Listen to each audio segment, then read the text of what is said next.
본문에서는 이스라엘의 두 번째 사사 에훗에 관한 기사가 소개되고 있습니다.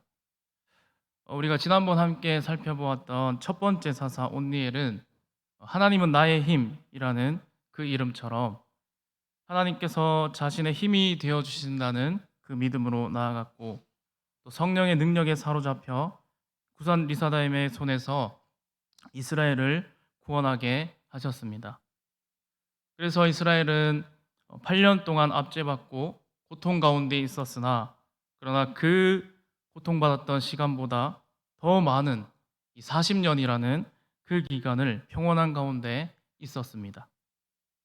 그런데 온니엘이 죽고 나자 이스라엘 자손은 또 여호와의 목전에 악을 행하였다라고 12절에 기록하고 있습니다. 그런데 여러분, 여기 이스라엘 자손이 또 여호와의 목전에 악을 행하였다라고 하는 이 구절이 그 히브리어 원문으로 보게 되면 그 뜻이 개역 개정에 되어 있는 것과는 조금 다릅니다. 원문 그대로 번역하게 되면 이렇습니다. 그리고 이스라엘 자손들은 여호와의 목전에 그 악한 것을 행하기를 증가시켰다라고 되어 있습니다.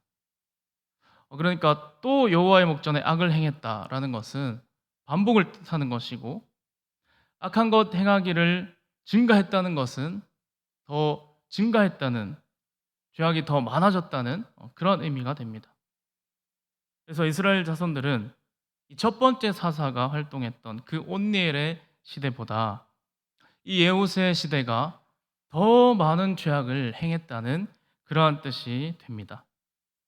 이것은 예전보다 시대가 이제 더 악해졌고, 하나님께 저지른 그 범죄의 크기와 또 깊이, 그리고 그 넓이가 더 넓어졌다는 것을 우리가 여기에서 알 수 있습니다. 여러분, 그런데 이들의 범죄와 악행이 무엇이었습니까? 하나님의 말씀을 듣지 않았던 것입니다. 이들은 여호와 하나님을 잊어버리고 바알과 아세라를 섬긴 것과, 또 이 하나님께서 말씀하신 가나안 족속과 통혼하지 말라라고 하셨는데 그들과 통혼한 것이 바로 이들의 죄악 상이었습니다. 이스라엘 자손들이 이 악하고 악했던, 두 배나 악한 그 구산에게 능욕받고 고통받았다면, 이 온니엘이 다스리고 나왔던 바로 40년이 지나고 나서도 이제 하나님의 말씀대로 순종하고 그분의 말씀만 쫓아가야 함에도 불구하고 그들은 첫 번째 사사 이 온니엘이 죽게 되자 다시 또, 아니 오히려 그 죄를 더욱 증가하여 더 큰 죄를 저지르는 그러한 삶을 살았습니다. 그러자 하나님은 이 모압 왕 에글론을 강성하게 하셔서 더 큰 죄악 저지르는 이 이스라엘 백성들을 그냥 내버려 두지 않으셨습니다.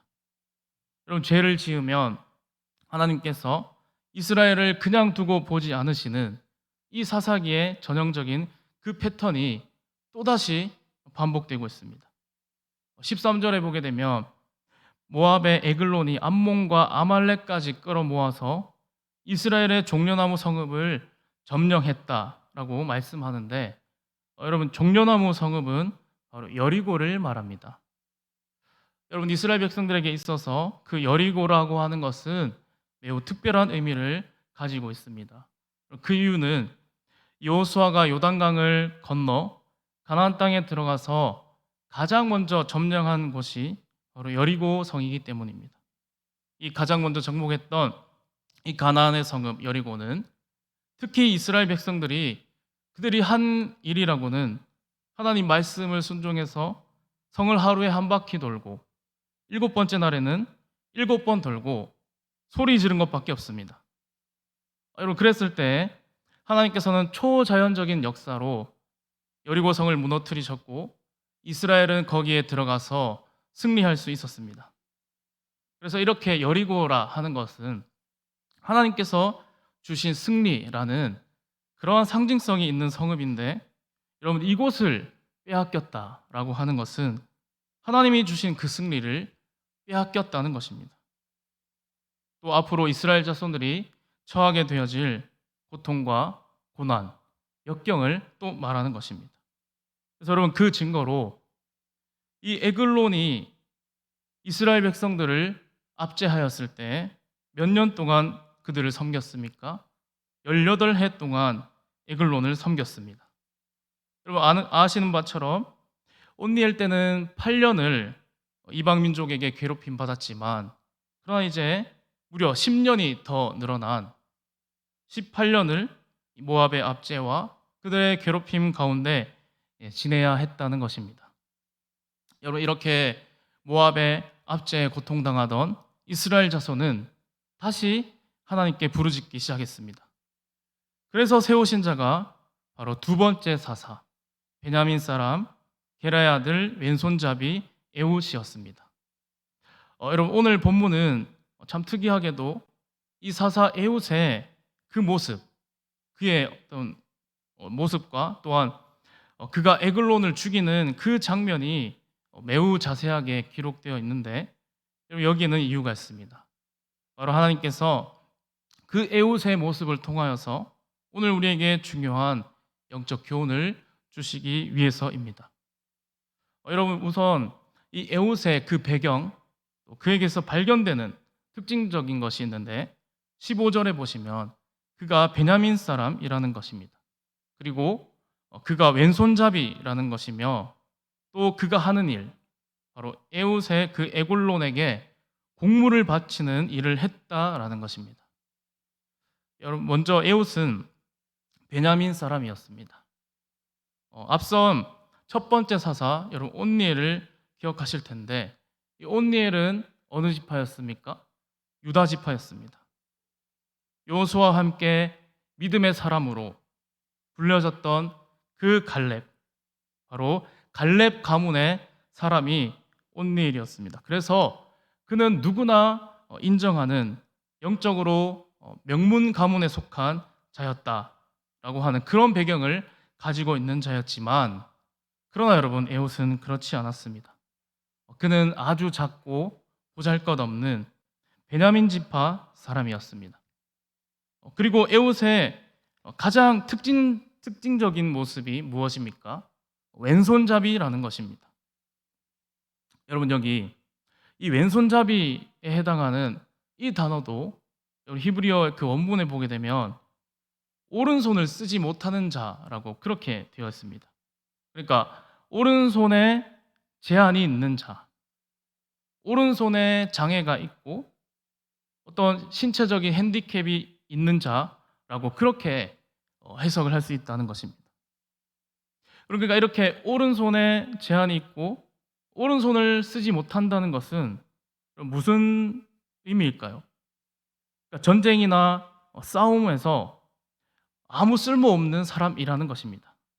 왜냐하면 오른손이라고 하는 것은 힘을 상징하고 있기 때문에 그 힘이 있는 오른손에 장애가 있다는 것은 그 전쟁이나 싸움에 나가지 못하는, 그러니까 남자로서 어떤 아무런 구실도 하지 못한다라는 그런 의미이기도 했습니다.